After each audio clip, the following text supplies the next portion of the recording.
आपको पता ही होगा, पर मैं फिर भी बताना चाहता हूं कि अन्ना के ऊपर एक फिल्म बन रही है जिसका नाम भी अन्ना है। अन्ना, देश सेवा करते करते आपने तो खैर आप तो दिल से कर रहे हैं, पर आपने कभी सोचा था आपके ऊपर कभी कोई फिल्म बनाएगा कोई डायरेक्टर? एक फकीर आदमी उस पर ऐसे फिल्म बनेगी ये मुझे सपना में भी कभी नहीं लगा था। लेकिन जो काम खड़ा किया है जी वो पूरे देश में फैल गया था। जी।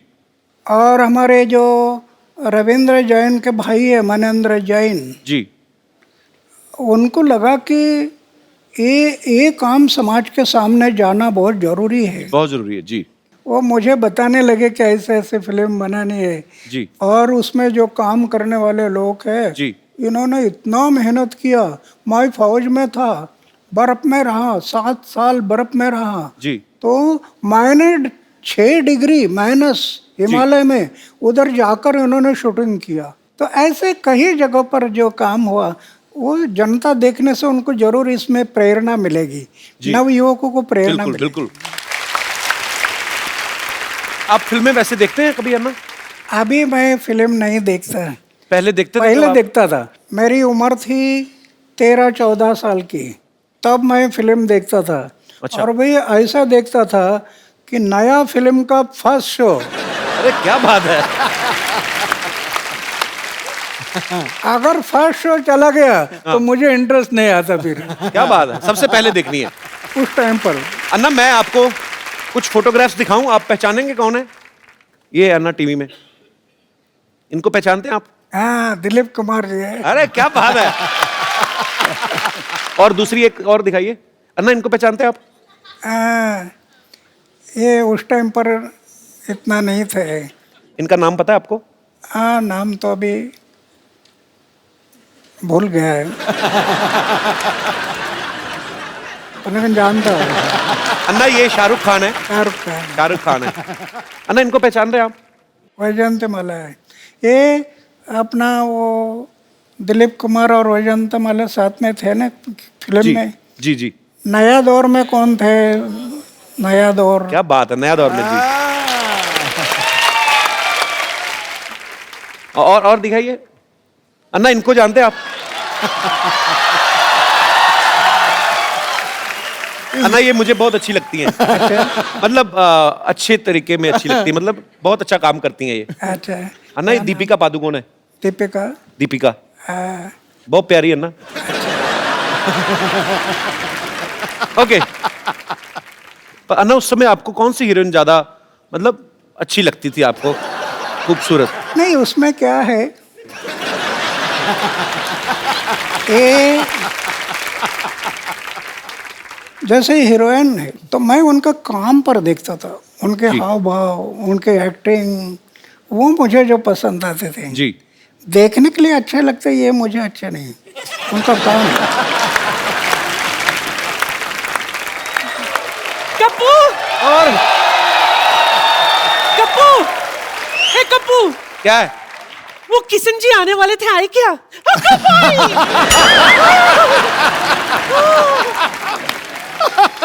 असं कसं? नाही, किती वेळ लावला तुम्ही माझ्या दारावर यायला? क्या बोली नानी? कितना वक्त लगा दिया मेरे चौखट पे आने के लिए? नानी, ये अन्ना हजारे जी हैं। दुनिया के लिए। मैं तो उनको तब से जानती हूँ जब ये किशन बाबूराव हजारे हुआ करते थे, है ना? मुंबई में इनकी फूलों की दुकान थी। अच्छा। हाँ, ये देखिए मैं आपके लिए क्या लाई हूँ।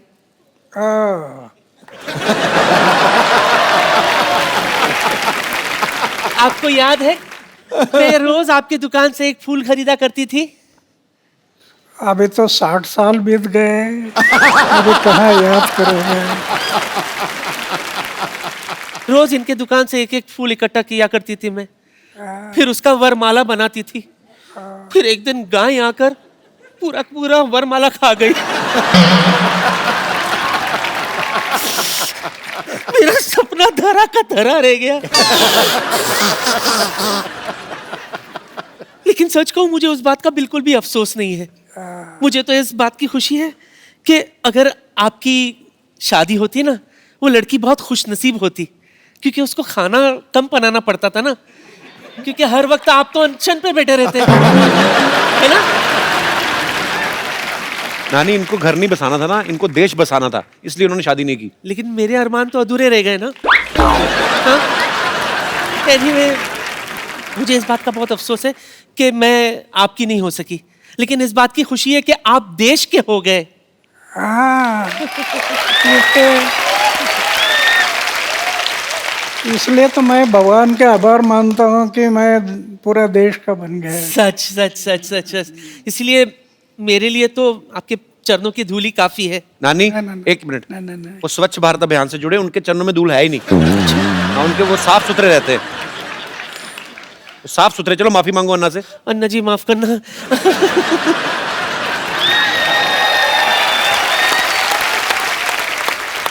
अच्छा अन्ना, हमने सुना है कहीं पे, आपके बारे में पढ़ रहे थे तो ऐसे सुना था कि फौज में जब आप भर्ती होने गए तो जो मापदंड होते हैं प्रॉपर की, हाँ, फिजिकल फिटनेस और ये सब चीजें, तो एक दो चीजों में शायद आप पास नहीं हुए थे, तो उसके बावजूद भी उन्होंने आपको फौज में भर्ती किया, तो उसके पीछे क्या कारण था अन्ना? 1962 में चाइना ने हमारे ऊपर हमला किया जी। हमारे बहुत जवान मारे गए। अच्छा। और फिर देश को लगा कि जवानों की जरूरत है। मेरी ऊंचाई नहीं थी, अच्छा। छाती चौड़ी नहीं थी, जी। लेकिन इमरजेंसी थी, देश को युवकों की जरूरत थी। अच्छा। इसलिए मेरा सिलेक्शन हो गया। मैं 14 लोगों का कमांडर था जाते समय। अच्छा।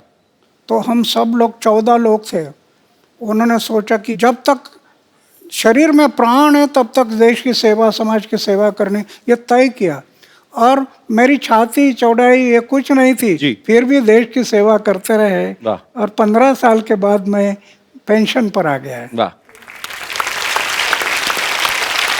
और ये सच्ची बात है, ये हमारे जवान जो हैं, जब आप फौज में भर्ती होते हैं, उनकी ट्रेनिंग बहुत मुश्किल होती है, और ट्रेनिंग के बाद जब उनको अपॉइंट किया जाता है, जब उनकी पोस्टिंग होती है, और मेरा सैल्यूट करने को दिल करता है हमारे जवानों को। और हमारी पूरी टीम की तरफ से हमारी कभी कोशिश रहेगी कि हम अपने देश के जवानों के लिए एक ज़रूर एक अच्छा सा शो ऑर्गेनाइज करें। और बहुत दुख होता है जब हमें कभी ऐसी न्यूज़ सुनने को मिलती है कि सरहद पे या कहीं पे भी हमारे देश के जो जवान हैं, उन्होंने देश के लिए अपनी शहादत दी। हम उनके परिवारों के साथ हैं, हमारी शुभकामनाएं उनके साथ हैं। बहुत बहुत शुक्रिया। अच्छा ना, ऐसे ही मन में सवाल आया, जैसे मेरे 3 मामा हैं, तीनों ही आर्मी में थे, तो वो कहते थे कभी कभी हमें ना बर्फ में पीनी पड़ जाती है, मतलब ऐसे ही। अन्ना, आपने कभी नहीं ट्राई की? मैं शुरू में जब बर्फ में मैं गया जी। तो 2 पैक रम मैं पीता था शुरू में। लेकिन जब स्वामी विवेकानंद की किताब पढ़ी, जी। जीवन समझ में आ गया कि सिर्फ खाना पीना और मरना इसके लिए जीवन नहीं। फ्री रम मिलती थी, फ्री जी। लेकिन कभी मैं हाथ नहीं लगाया उसको। वाह। 1975 में पेंशन आ गया, अभी 38 साल बीत गए, हमें 2 बोतल रम मिलती हर जवानों के लिए। अच्छा। लेकिन मैं कभी रम लेने के लिए गया नहीं।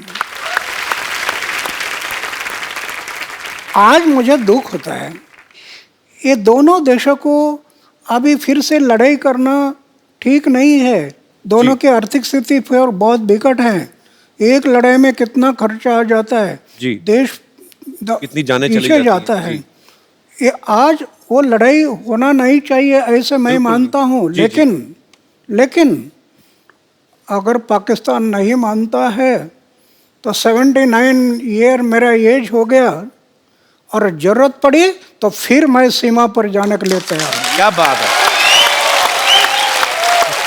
और कप्पू शर्मा, ओहो, वाह वाह वाह वाह, हमारे तो भाग्य ही खुल गया अन्ना, आप हमारे मोहल्ले में आए। देखिए मैं आपके लिए चाय लेकर आया हूँ।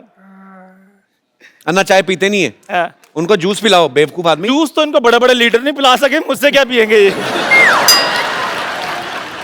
देखा पाजी, आज पहली बार इसने फंबल नहीं मारा आके। पूरी लाइनें कड़क करके बोली हैं। हाँ। ये मतलब ये अन्ना के पास आने का जादू है, ये आदमी में अपने आप कॉन्फिडेंस आ जाता है। और मैंने इनसे ही ये सारी चीजें सीखी हैं। इनसे तो मैंने सादा जीवन जीने का, उबलते हुए विचारों को। ओए, उबलते विचार नहीं, उच्च विचार।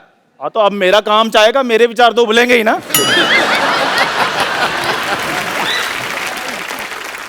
अन्ना, वैसे मैं भी बड़ा सिंपल सा हूँ, लेकिन आपको जब देखता हूँ ना तो मेरे में अंदर एक अजीब किस्म का कॉन्फिडेंस आ जाता है। लेकिन जब मैं बड़ी बड़ी जगह पे जाता हूँ मेरा कॉन्फिडेंस थोड़ा लूज हो जाता है। तो कभी आपके साथ भी ऐसा हुआ है कि आप 5 स्टार होटल में गए हो और छुरी और कांटा पकड़ते पकड़ते आपको भी कुछ थोड़ा कॉन्फिडेंस ऐसे हो गया हो? मैं इतना टूर करता हूँ जी।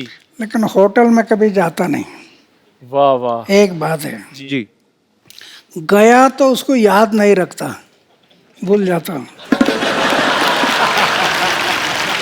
कि याद रखना ये घातक होता है, जी। जी। इसलिए मैं याद नहीं रखता। इसको भी अन्ना इसके माता पिता ने याद नहीं रखा, भूल गए वो। अच्छा अन्ना, मुझे एक बात प्लीज बता दीजिए कि मैं एक आम आदमी चाय बेचने वाला हूं, मैं कहां तक पहुंच सकता हूं अपनी लाइफ में? अरे हमारे देश का उदाहरण है ना, जी। चाय बेचने वाला आदमी भी पंतप्रधान बन सकता है ना। क्या बात है। अन्ना, आशीर्वाद दे दीजिए ताकि मैं अपनी लाइफ में बहुत ज्यादा आगे बढ़ूं। Thank you very much, thank you very much.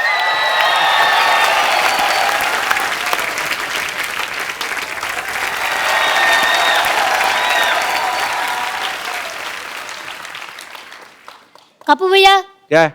अब मुझे स्कूल नहीं जाना। क्यों, क्या बात हो गई? अरे वहाँ मुझे रोज मुर्गा बना देते, बड़े होकर क्या मैं मुर्गा बनूंगा? अन्ना जा रे जी, आशीर्वाद दो, आशीर्वाद दो। कैसे हो? मैं तो ठीक हूँ, पर आपसे मुझे क्वेश्चन पूछना था। बैग उतार दे बेटा, इतना भारी बैग क्यों लगा तुम? भारी नहीं है, हाँ। पर मैं ये कह रहा था कि आपके टाइम पे भी स्कूल में पनिशमेंट मिलता था, मतलब जी हाँ, हमारे टाइम पनिशमेंट मिलता है। छड़ी थी, छड़ी। गलती किया तो ऐसा हाथ करना और टीचर मारता था छड़ी से। तो वो तो मेरी हमारे हैबिट है। मराठी में कहावत थी, छड़ी लागे छम छम, विद्या ये घम घम। ऐसी कहावत थी। लेकिन अन्ना आजकल बंद हो गया है स्कूलों में ना, अभी नहीं, आजकल नहीं अभी मारते। मारने के लिए परमिशन नहीं, जी। इसलिए तो शिक्षा का दर्जा डाउन हो गया। अन्ना ये मेरे को बड़े सवाल इसने मुझे बोला था कि मैं अन्ना से पूछना चाहता हूँ। जैसे आजकल ना बच्चे मोबाइल पे ज्यादा गेम्स खेलते हैं, तो अब ये बच्चों की तरफ से ये सवाल था कि आप बचपन में क्या खेल खेला करते थे? हम तो गांव में लगोरी थी, लगोरी। अच्छा। ये पत्थर एक के ऊपर एक रखना, हाँ। और उसको तोड़ना। हाँ। फिर ईटी डांडू, वो हाँ, डंडा वो और डंडे ईटी गिल्ली के साथ। गिल्ली डंडा। घुमाना है। फिर खो खो, हाँ कबड्डी, जी। ऐसे खेल हम लोग खेलते थे। तो शरीर भी फिट रहता था। हाँ, आप मोबाइल वगैरह सब सीखना है, लेकिन साथ साथ चारित्र को संभालना, आचार शुद्ध रखना, विचार शुद्ध रखना, जीवन निष्कलंक रखना, दाग नहीं लगना जीवन में, बेदाग जीवन है, तो आप कल के महापुरुष बन जाएंगे। अच्छा बेटा, समझ में आई अन्ना की बातें ना? चलो पाँव छुओ, आशीर्वाद लो, चलो।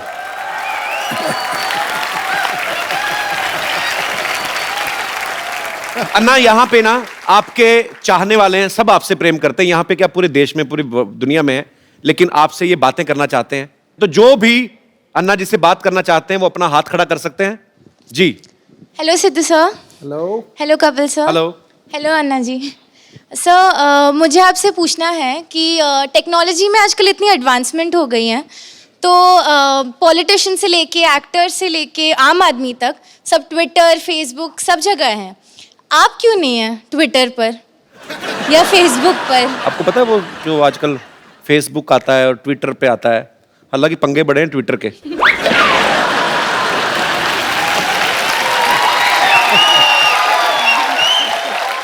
नहीं, मेरा ये दुर्भाग्य है कि मैं ज़्यादा पढ़ाई नहीं कर सका, लेकिन विज्ञान ये बढ़ते जा रहा है। दुनिया में आश्चर्यजनक प्रगति हुई है, टेक्नोलॉजी में बहुत डेवलप हो गया है। एक तरफ विज्ञान ने अंतरिक्ष में प्रवेश किया, लेकिन दूसरी तरफ अध्यात्म ने अंतरिक्ष अपने अंदर भी प्रवेश करना जरूरी है। अध्यात्म ने हर एक इंसान के भीतर प्रवेश करना, अगर वो प्रवेश नहीं किया तो विज्ञान इंसान को विकास की भूलताप देकर विनाश की तरफ लेकर जाएगा। तो कहने का तात्पर्य ये है कि हर बात ट्विटर पे करना जरूरी नहीं है।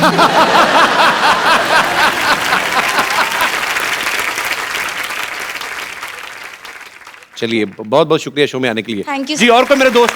जी भाई साहब। कपिल जी नमस्कार। नमस्कार आपको। सर, कैसे हैं आप? बिल्कुल बढ़िया। मैं बोकारो झारखंड से आया हूँ। क्या करते हैं आप? मैं विधायक हूँ बोकारो में, एमएलए हूँ मैं। अच्छा, एमएलए हैं। बहुत बहुत स्वागत है आपका। Thank you. अन्ना को मेरा प्रणाम है। और अभी आपने कहा अन्ना कि राजनीति से मैं दूर रहना चाहता हूँ, अगर मैं चुनाव लड़ूंगा तो मेरे जमानत जब्त हो जाएंगे। आपको या आपके जैसे विचार के लोगों को, अच्छे लोगों को राजनीति में आनी चाहिए। क्या यह समय की मांग नहीं है कि नौजवानों का आप आह्वान करें कि देश हित में भ्रष्टाचार रोकने के लिए, देश की एकता और अखंडता को मजबूत करने के लिए अच्छे नौजवान, राष्ट्रहित का सोच रखने वाले नौजवान आगे आए भारत माता की सेवा करने के लिए? नहीं, ये जरूरी है। मेरी ऐसी धारणा है, नवयुवकों ने राजनीति में जाना जरूरी है, ऐसे मुझे लगता है। क्या होता है, राजनीति में कई लोग जाते हैं सत्ता से पैसा, पैसा से सत्ता, सत्ता से पैसा, पैसा से सत्ता, इसके पीछे घूम रहे हैं। इससे देश के लिए उज्जवल भविष्य नहीं है। अभी तो हम देख रहे हैं, जिसकी उम्र 70 साल 80 साल हो गई वो भी इलेक्शन से रुकता नहीं। जी। इंसान जब मर जाता है तो 4 लोग कंधे पर ले जाते हैं। आज राजनीति में बहुत लोगों को ऐसे लगता है कि स्मशान में जाते समय भी चेयर में बैठकर ही जाना चाहिए, इतने चेयर से चिपक। सेवा भाव नहीं रहा, वो बलिदान की याद नहीं। भगत सिंह, सुखदेव, राजगुरु जैसे लाखों लोगों ने कुर्बानी की और अंग्रेजों को कह रहे थे इस जन्म के क्या, अगले जन्म की फांसी दे दो, हमारी तैयारी है। किस लिए? हमारी आज़ादी के लिए। उनको याद रखना है। थैंक यू अन्ना। बहुत बहुत शुक्रिया शो में आने के लिए सर। अब वक्त है आप सबको मैं उनसे मिलवाऊं जिन्होंने फिल्म अन्ना जो है डायरेक्ट की है और खुद उसमें अन्ना जी का किरदार भी निभा रहे हैं। आप सबकी जोरदार तालियों के बीच मिस्टर शशांक उदयपुरकर जी। आप उम्र में बहुत छोटे हैं, आपको मतलब कैसे आपके दिमाग में आया कि मैं ये किरदार निभाऊंगा या मुझे अन्ना जी के ऊपर फिल्म बनानी? आपका आइडिया था या मनिंदर जी का था? 2011 में पूरे देश की तरह मैं भी वो था जिसने अन्ना जी को रामलीला मैदान पर देखा। अच्छा। अन्ना जी को बिकॉज मैं इंजीनियरिंग कॉलेज में पढ़ रहा था, तो मैं हवा में उड़ रहा था। अच्छा। जिंदगी में फिल्में देखनी, कॉलेज घूमना। अचानक जब इनको देखा तो मैंने ये कहा कि इनको क्या हो गया, 74 साल का आदमी सरकार से पंगा ले रहा है, ये तो गए काम से। शाम को जिस मोमेंट मैंने ये सुना कि अन्ना जी ने जेल से रिहा होने से मना कर दिया है, मेरे लिए 360 डिग्री शॉक था। एक इंसान सरकार के साथ पंगा लेने जा रहा है, अगर गलती से पुलिस का कोई लेटर भी आ जाए तो आदमी की हालत खराब हो जाती है। अन्ना जी कहते हैं कि ना मैं जेल से निकलूंगा और मैं यहीं अनशन शुरू करूंगा। मैं समझ गया था ये बिरला व्यक्तित्व है और ये जो चाहे वो कर सकते हैं।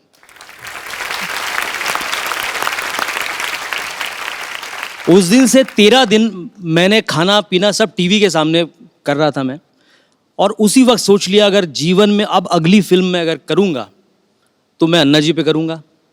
सारा रेकी करने के बाद बड़ी हिम्मत से मैं रालेगन गया। अच्छा। अन्ना जी के पास जब गया तो अन्ना जी ने मुझे यही कहा कि भाई आप तुम्हें काय करता, अगर आपको फिल्म बनानी हो तो आप गांधी जी पे फिल्म बनाओ, आप विवेकानंद जी पे फिल्म बनाओ। मैंने कहा अन्ना जी ये तो बहुत सही है, लेकिन मैंने जो अपना पर्सनल एक्सपीरियंस किया है जी, आपका उद्देश्य नवयुवकों को जगाना है। मैं कोई लव स्टोरी करने की बजाय मैं भी वो फिल्म करना चाहता हूं जिससे मेरे देश के नौजवान जाग जाए। वाह। अन्ना को शायद वही बात, नवयुवकों की वाली बात उनको पसंद आई और अन्ना ने मुझे कहा कि अब क्या चाहिए। मैं बोला अन्ना जी मुझे आपकी परमिशन चाहिए। अन्ना जी ने उस वक्त स्क्रिप्ट पे साइन कर दिया। वाह। बहुत ही अच्छे विषय के ऊपर आपने फिल्म बनाई है और मेरी अपने दर्शकों से गुजारिश है आप सब ये फिल्म देखें और आपको अच्छी इंस्पिरेशन मिलेगी और देश के लिए कुछ अच्छा करने का जज्बा आपको मिलेगा।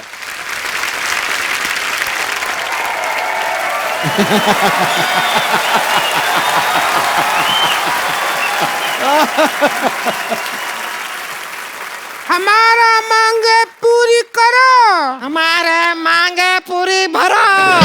अरे क्या मांग है? यहाँ करो चल रहा है, भरो नहीं चल रहा है, मुद्दा कुछ और है, समझी? अरे तो हमारा मुद्दा अलग है, वो आपका मुद्दा है, और वैसे भी आपका मुद्दा बहुत ही गंदा है, इस पे थोड़ा मेकअप लगा के ठीक करो अपने मुद्दे को। फालतू बात नहीं करो, मुद्दा वही रहेगा मांग पूरी करने का। तुम्हारा भैया हमारा मांग पूरी नहीं करता है। अरे तो कैसे करेंगे? इनके मांग पूरी करते करते हमारे भैया खुद मांगने पे आ गए हैं। परसों के दिन पे लिपस्टिक खरीदने के लिए इनके लिए लिपस्टिक खरीदे, अपना बनियान बेचना पड़ा उन्हें। झूठ बोल रही है, तुम्हारे भैया तो बनियान पहनते ही नहीं है। अरे तो बेच दिए हैं तो कहाँ से पहनेंगे? चल अभी बनियान छोड़, अन्ना जी बैठे हैं वहाँ, उनका आशीर्वाद ले ले। चल आजा। अन्ना जी नमस्ते। रिंकू देवी हमें संतोष ननद हमारी। चल अभी अनशन पे बैठते हैं। चलिए अभी बैठ। तुम लोग अनशन कर क्यों रहे हो? क्या चाहिए तुम लोगों को? हमको सलमान खान चाहिए, दिला दो। क्या बात कर रहा है? ये तो हो गई इस साल की सबसे फालतू बकवास। हाँ। आगे बताओ। तो अन्ना जी बहुत परेशान हैं, जो हमारे मर्द हैं, इनके जो भैया हैं, हमको बिल्कुल प्यार नहीं करते। ऐसा क्या हम में कमी है जो हमको प्यार नहीं करते? अन्ना जी इसके मुंह में करप्शन है। अब ध्यान से देखिए, है किसी और का, लगता किसी और का है। भगवान ने तुम्हारा खराब करके भेजा काम, तो क्या करे? नहीं यकीन सिद्धू भाई से पूछ लो। नहीं ना, उनसे पूछने का जरूरत नहीं है, वो तो कोहली का बैटिंग में भी कमी निकाल देते हैं। हमको बिल्कुल प्यार नहीं करते, ना तो हमारी तरफ देखते हैं, ना हमारी बात सुनते हैं। ना उसका एक रीजन है, भैया का कहना है कि वो ना बुरा देखेंगे, ना बुरा सुनेंगे और ना बुरा बोलेंगे, लेकिन ये है कुछ ना कुछ इधर उधर से मैनेज करके बुरा बुरा उन्हें सुनाती रहती हैं।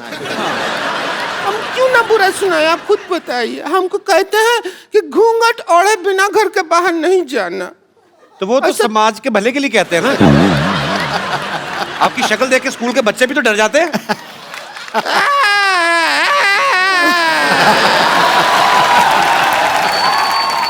कुछ भी बोलते रहते हैं, बच्चे डर जाते हैं। अरे ऑफिस जाने वाले बड़े बड़े मूंछ वाले लोग भी डर जाते हैं। तुम्हारे भैया तो नहीं डरते हैं मुझसे। तो उनकी मूंछ भी किधर है? पहले मूंछ हुआ करती थी, पैसा का जरूरत पड़ा तो लाला ने कहा कि मूंछ रख दो, पैसा ले जाओ, तो मूंछ उतार दिया। अच्छा चलिए छोड़िए, बहुत ज्यादा छीछा लेदर हो गया है। अभी आप अपना अनशन जो है वो तोड़ दीजिए। चलिए कोई सिर इधर लाते, सिर पे तोड़ते। अरे नहीं, अरे ऐसे थोड़ी अनशन तोड़ते। ए लीजिए, आपके लिए लेकर आए हैं, ये पी के अनशन तोड़ दीजिए। अभी शुरू नहीं हुआ तोड़ भी दिया। इतना ही होता है लंबा, इससे लंबा अनशन हमसे। ये तो नारियल का तेल है। हम नारियल का पानी ही ला रहे थे, वो नारियल थोड़ा ज्यादा दब गया हमसे, तो तेल निकल आया। चलो कोई बात नहीं, पानी से तो महंगा ही होता है तेल। अच्छा है। अच्छा वैसे छोटी छोटी बात पे लड़ती हैं, आज इतनी लड़ाई नहीं कर रहे तुम लोग? बड़ा मैं हैरान हूं। आज अन्ना जी आए हुए हैं, हम यहाँ पर लड़ाई नहीं करेंगे, बिल्कुल नहीं करेंगे। आज के पूरा एपिसोड के एंड तक बिल्कुल लड़ाई नहीं करेंगे। आज वैसे भी 2 अक्टूबर है, तो आपके लिए कुछ प्रस्तुति करें। मनिंदर जैन जी, प्रख्यात म्यूजिक डायरेक्टर रविंदर जैन जी, ये उनके छोटे भाई हैं। धन्यवाद, बहुत बहुत धन्यवाद। तो मनिंदर जी, शशांक आपसे मिले थे आपके ये आइडिया लेकर? शशांक मुझको मिला, पहली ही मुलाकात में मैंने हाँ कर दी। लकीली उस समय मेरे बड़े भाई रविंद्र जैन जी मेरे साथ में थे जी। उन्होंने भी सुना और उन्होंने तुरंत उसी समय 2 लाइन गाई थी, कोई तो है जो देश की चिंता करता है। उसी समय उन्होंने बोला था और मुझसे कहा था कि जाओ तुम इस फिल्म को जरूर बनाओ।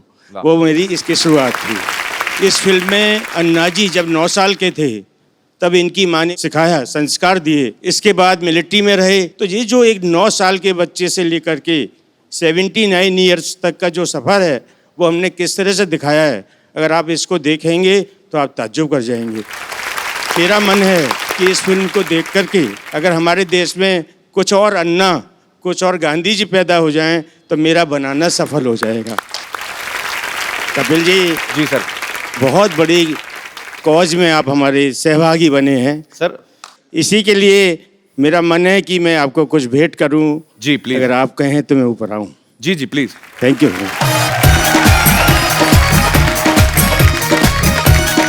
Thank you so much.